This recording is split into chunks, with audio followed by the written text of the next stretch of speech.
আসসালামু আলাইকুম, welcome to রহিমাইলা blog. সবাই কেমন আছেন? আশা করছি সবাই ভালো আছেন। নতুন একটি রেসিপি নিয়ে চলে আসলাম। আর আজকের রেসিপি ঝিঙের খোসা ভর্তা। চলুন যাই মূল রেসিপিতে। এর জন্য দরকার হচ্ছে আমার ঝিঙের খোসা।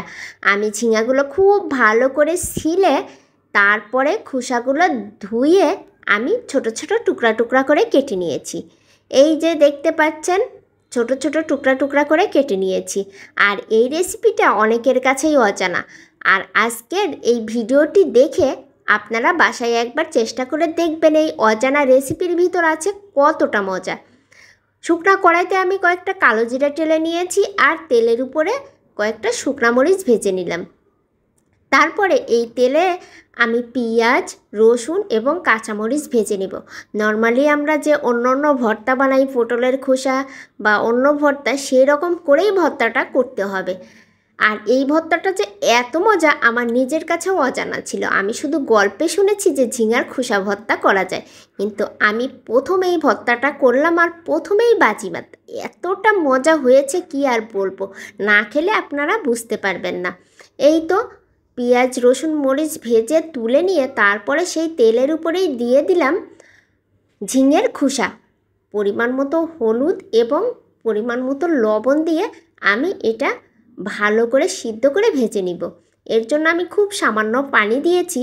আর ঝিঙের খোসা থেকে এমনিতেই পানি বের হবে, এটা দিয়েই সিদ্ধ হয়ে যাবে। তারপরে ঢাকনা দিয়ে ঢেকে দিলাম।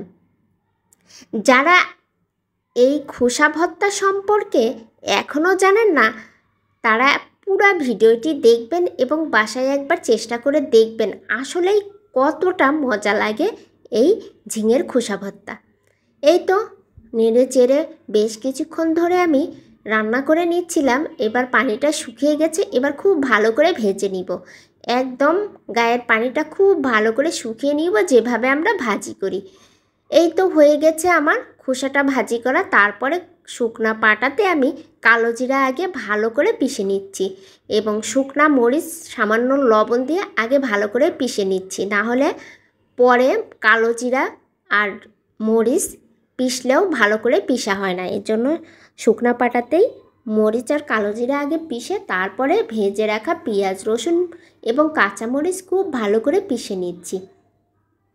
ভালো করে পিষা হয়ে গেলে তারপরে আমি পটলের খোসাগুলো দিয়ে দিব। এই তো দেখতে পাচ্ছেন কালো জিরা ভর্তাটাও কিন্তু অনেক মজা হয়েছে। আর এই কালো জিরা, পেঁয়াজ, রসুনের ভর্তাটাও অনেক টেস্ট। এবার আমি খোসাগুলো দিয়ে ভালোভাবে পিষে নিব। আপনারা যারা এখনও এই খোসা ভর্তা খাননি তাদেরকে বলছি, একবার বানিয়ে খেয়ে দেখেন, একদম চেটে পুটে খাবেন। সেদিন কিন্তু ভাতের পরিমাণটা বেশি লাগবে।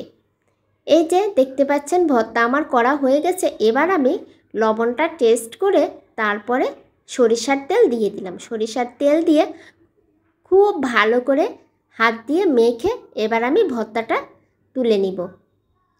খুব সুন্দর একটা গন্ধও কিন্তু বের হয়েছে কালো জিরার। আর কালো জিরা তো এমনিতেই অনেক টেস্ট, আর ভর্তার মধ্যে কালো জিরা দিলে কিন্তু খেতে অনেক বেশি ভালো লাগে। আপনারা দেখতেই পাচ্ছেন কত সুন্দর হয়েছে, দেখতে যেমন সুন্দর হয়েছে খেতেও তেমনই মজা হয়েছে। আল্লাহ হাফেজ।